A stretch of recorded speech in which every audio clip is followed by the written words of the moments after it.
মার্কিন নাগরিকদের বাংলাদেশ ভ্রমণের বিষয়ে সতর্কবার্তা জারি করেছে। এটা নিঃসন্দেহে একটা ভোটের ব্যাপারে একটা নেগেটিভ প্রভাব ফেলবে। বলা হচ্ছিল ভোট হবে খুব উৎসব মুখর পরিবেশে এবং যেখানে উৎসব থাকবে, আনন্দ থাকবে, সেরকম পরিবেশেই ভোটটা হবে।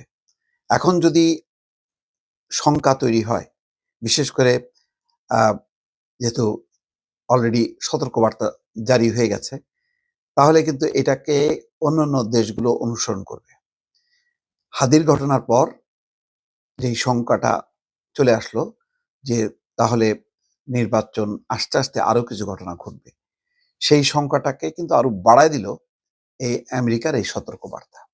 আজকে দেখলাম আনন্দবাজার এমনভাবে রিপোর্টটা করছে, ভোট আসছে সাবধান, বাংলাদেশে যাওয়া মার্কিন নাগরিকদের সতর্ক করে বার্তা দিল ট্রাম্প প্রশাসন। দেখছেন, মানে স্বাভাবিকভাবে বাংলাদেশে একটা ভালো নির্বাচন হোক, এটা তো ভারত এখন এই অবস্থায় চাইবে না। একটা ভালো নির্বাচন হওয়া মানে ভারতের এক ধরনের নৈতিক পরাজয়। তো এখন বাংলাদেশের ঘটনা ঘটছে, ওসমান হাদি প্রার্থী, সে গুলিবিদ্ধ অবস্থায়, মুমূর্ষু অবস্থায় আজকে সিঙ্গাপুরে গেল। বাঁচবে নাকি মরবে কিছুই বলা যাচ্ছে না, সবই এখন আল্লাহর রহমত, যদি পড়ে তাহলে বেঁচে যাবে। তো এই অবস্থায় আমেরিকার নাগরিকদের 4 দফা পরামর্শ দেওয়া হয়েছে। বলা হচ্ছে যে কেন সতর্ক করা হয়েছে তার ব্যাখ্যা দেওয়া হয়েছে। বলা হচ্ছে জাতীয় সংসদ নির্বাচন ঘোষণার পরই উত্তপ্ত হয়ে উঠেছে বাংলাদেশ, বিক্ষিপ্ত অশান্তির ঘটনাও ঘটছে, নির্বাচনের দিন যত এগিয়ে আসবে বিক্ষোভ ততই বাড়তে পারে। এইসব বিষয় বিবেচনা করে আগে ভাগেই বাংলাদেশে যাওয়া আমেরিকানদের সতর্ক করে দিল মার্কিন দূতাবাস। বিবৃতি দিছে কোনো রকম অশান্তির ঘটনা এড়িয়ে চলার পরামর্শ দেওয়া হয়েছে। 4 দফা সতর্কবার্তা জারি করা হয়েছে। আগামী 12ই ফেব্রুয়ারি ভোট।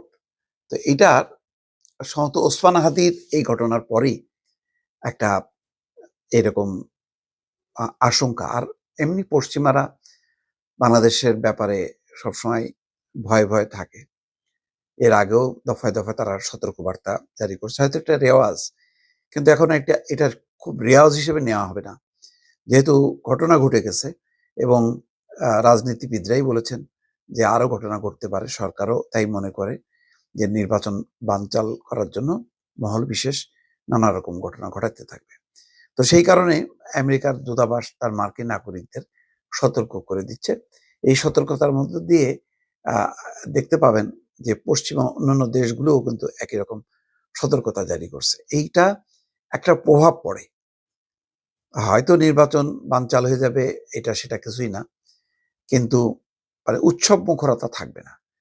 দলে দলে যে পর্যবেক্ষকরা আসবে সেই ক্ষেত্রে হয়তো পরে তারা হ্রাস টানতে পারে, যদিও এখন পর্যন্ত সিদ্ধান্ত বিপুল সংখ্যক বিদেশি পর্যবেক্ষক আসবে, তারা নির্বাচনটা পর্যবেক্ষণ করবে। তারাও আশা করে যে 15 বছর পর একটা ভালো নির্বাচন করবে, কিন্তু ঘটনা যদি ঘটতে থাকে তাহলে কিন্তু পরিস্থিতি পাল্টে যাবে।